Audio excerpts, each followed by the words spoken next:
Api Sejarah halaman 148, posisi paling kiri di pertengahan. Saya ambil buku ini karena referensinya paling akurat ya. Menurut saya paling akurat karena banyak referensinya. Antum pernah dengar nama Prabu Siliwangi? Baik, Prabu Siliwangi bentarang kekuasaannya di awal abad ke-14, di akhir abad ke-15. Itu beliau dari Banten sampai dengan ke awal Jawa, ujung Jawa. Kuasanya luar biasa, masih Hindu. Dan pemerintahannya, Masya Allah, ketika Islam masuk, itu nggak ada pertentangan, biasa aja. Ulama sudah ada, nyaman, tenang, biasa. Yang paling hebat, ketika sedang inspeksi, datang ke Karawang, daerah Karawang. Ditemukan seorang perempuan, namanya Nyai Subang Larang.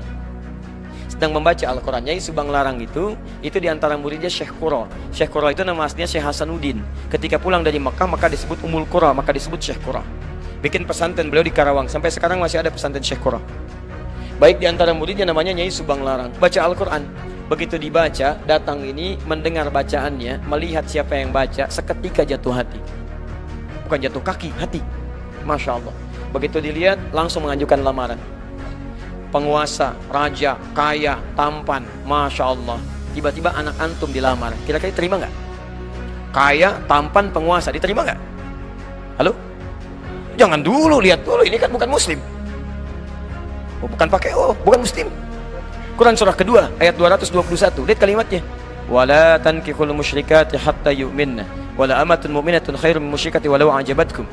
Jangan Anda menikahi perempuan-perempuan yang belum beriman. Orang Islam yang wajahnya biasa-biasa itu lebih bagus daripada menikah dengan non-muslim tapi rupawan. Pilih mana? Pilih perempuan soleha tapi parasnya biasa, atau non-muslim tapi cantiknya luar biasa. Pilih mana? Nggak ada pilihan yang ketiga, nggak usah maksa. Nggak usah maksa. Nggak ada pilihan ketiga. Quran tidak memberikan pilihan ketiga. Itu ujian iman. Selalu pasti. Saya yakin pasti pilih yang ketiga. Kalau bisa Ustaz cantik dan beriman. Masya Allah. Ya, selalu begitu. Maka ini yang paling menarik. Yang paling menarik, dulu orang berislam itu kuat benar. Begitu datang, saya ingin melamar Anda. Apa kata beliau? Lihat, kalau orang sudah terbiasa melafadzkan lafaz Allah, lisannya berkata benar, maka akan kaku mengatakan yang buruk-buruk. Lisan yang selalu bersyahadat tidak akan pernah mengucapkan kalimat yang keluar dari syahadatnya. Kaku dia. Lisan yang selalu berkata benar, katanya baik, akan kesulitan mencari kosakata yang kotor. Antum kalau terbiasa berkata yang baik-baik, akan berkata yang kotor itu nggak akan bisa, Pak. Nyari kosakatanya susah. Sama dengan lisan yang selalu bersyahadat 9 kali dalam sehari. 9 kali paling minimal. Subuh sekali, duhur 2 kali, asar 2 kali, maghrib 2 kali, isya 2 kali. Asyhadu an la ilaha illallah, asyhadu anna Muhammadar Rasulullah. Lisan orang bersyahadat mustahil bisa mengungkapkan dengan lisannya kalimat-kalimat yang mengurangi nilai syahadatnya. Masuk Islam dulu, katanya Subang Larang. Masuk Islam dulu, baru saya ikuti. Dengan nggak ada apa-apa. Padahal di hadapannya seorang pengusaha, penguasa tampan, punya kekuasaan, tapi kalimat itu kalau sudah lekat dengan Allah nggak ada nilainya yang lain. Allah. Maka apa yang dikatakan dari sini? Begitu keluar, ya saya masuk Islam. Tidak ada yang duga. Tidak ada yang duga. Masuk Islam, menikah dengan Nyai Subang Larang. Lahirlah kemudian 3 anak utama. Anak pertamanya disebut dengan Walang Sungsang. Ya, mungkin lahirnya agak sedikit bermasalah ya. 1423. Yang kedua, lahir Rara Santang. Lahir tahun 1426. Yang ketiga, Raja Sengara. Begitu lahir melotot ya. 1427. Raja Sengara. Baik, yang paling menarik semuanya masuk Islam, jelas. Walang Sungsang berubah nama jadi Abdullah Iman. Abdullah Iman. Masya Allah. Perhatikan, ini begitu Islam masuk membawa pedoman kebaikan, jadi baik. Dengan Hindu gak ada masalah, dengan Buddha gak ada masalah. Tiba-tiba masuk Islam dan berubah jadi kebaikan. Tiba-tiba apa yang terjadi? Ini yang mau saya tunjukkan. Ini berubah jadi Abdullah Iman. Kemudian ini Rara Santang berubah jadi Syarifah Mudaim. Syarifah Mudaim. Pergilah haji. Saat pergi haji itu, tiba-tiba setelah selesai mau kembali, datanglah seorang laki-laki yang melihat Syarifah Mudaim, kemudian jatuh hati, minta kepada kakaknya Abdullah Iman untuk melamarnya. Maka diizinkan, menikahlah kemudian. Menikahlah Syarifah Mudaim dengan seorang laki-laki itu. Namanya siapa? Namanya Syarif Abdullah. Berasal dari Mesir. Maka diboyonglah ke Mesir. Saya simpan dulu di sini. Abdullah Iman kemudian pulang ke Nusantara, bertemu lagi dengan bapaknya. Setelah pulang, Prabu Siliwangi punya gelar Pamanah Rasa, namanya Manah Rasa. Ditugaskanlah kemudian untuk membimbing daerah. Lihat, mulai membimbing sekarang. Daerah yang sangat kumuh, saking kumuhnya disebut dengan lemah wungkuk. Lemah wungkuk. Lemah wungkuk. Masya Allah. Di sini ada campuran-campuran etnis, dari ada Arabnya, ada Cinanya, ada kemudian orang lokalnya, dan nggak ada masalah.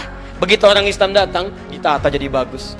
Oh, mereka campuran, dalam bahasa lokal disebut dengan caruban, caruban yang bercampur. Pekerjaan utamanya ngambil udang.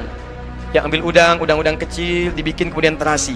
Pakai air rebon, jadi rebon, air rebon, orang bilang sana Cirebon, jadi Cirebon. Orangnya caruban, tempatnya berubah dari Cirebon. Ditata dengan baik, jadi makmur, jadi bagus, berhasil di situ. Begitu nilai keislaman dilakukan, haji pulang dari sana, berubah lemah wungkuk yang kotor jadi Cirebon. Etnis yang bercampur, punya kemudian tata usaha yang baik. Caruban aslinya kemudian menyebar sampai ke wilayah Lasem. Antum kalau nanti dari Semarang belok ke Demak, Demak ke Kudus, Kudus ke Pati, Pati ke Rembang, ke Lasem. Lasem ini Masjid Agung, sekitar nggak terlalu jauh lah ya, 200 meter lah dari Masjid Agung sebelumnya. Ada sebelah kiri arah pantai namanya Caruban. Sampai sekarang Caruban. Ya, karena ada etnis di situ, termasuk Cina pertama datangnya lewat sana. Karena itu disebut dengan Caruban. Ini lemah wungkuk jadi Cirebon. Yang ini pulang ke Nusantara setelah 20 tahun, bawa anak. Anaknya bernama Syarif Hidayatullah. Maka ketika pulang kemudian diberikan wilayah di Gunung Jati, maka dikenal dengan Sunan Gunung Jati. Teman-teman sekalian, ternyata disinilah menyebar Islam. Syarif Abdullah ini ternyata anak seorang ulama yang juga berdakwah di Nusantara. Lihat madrasah Nabi, melahirkan seseorang, datang ke Baros, menyebar. Dari Baros punya keturunan, menyebar lagi. Dakwah.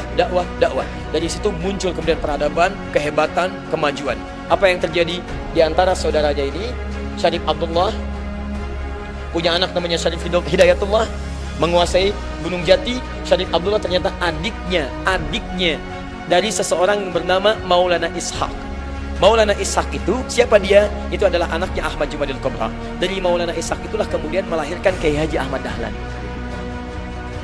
Yuk saya turunkan. Kiai Haji Ahmad Dahlan nama asalnya Muhammad Darwish. Dan beliau belajar dengan saudaranya Muhammad Hashim bin Ash'ari. Ya, kemudian pertama kali belajar dengan Kiai Haji Saleh Darat di Semarang, kemudian berangkat ke Mekah, belajar dengan Kiai Ahmad Khatib Al-Minangkabawi, dengan Syekh At-Tarmasi, belajar di sana, kembali lagi, kemudian Muhammad Darwis berubah jadi Kiai Haji Ahmad Dahlan, bin Kiai Haji Abu Bakar, ya kan? Bin Kiai Ilyas, bin Kiai Sulaiman, bin Kiai Murtado, bin Demang Jurang Juru Kapindo, bin Demang Jurang Juru Sapisan, bin Kiai Gerbek, bin Maulana Ishaq. Sama persis dengan beliau mendirikan Muhammadiyah kemudian tanggal 18 November 1912. Sama persis dengan nasabnya Kiai Haji Muhammad Hashim bin Ash'ari yang mendirikan Nahdlatul Ulama tanggal 31 Januari 1926. Beliau Kiai Haji Muhammad Hashim bin Ash'ari bin Abdul Wahid. Abdul Wahid nama aslinya bin Abdul Wahid bin Abdul Halim. Abdul Halim nama aslinya Pangeran Benawa, dikenal dengan Sultan Hadiwijaya. Bin Abdullah bin Abdul Fattah, dikenal dengan Joko Tingkir.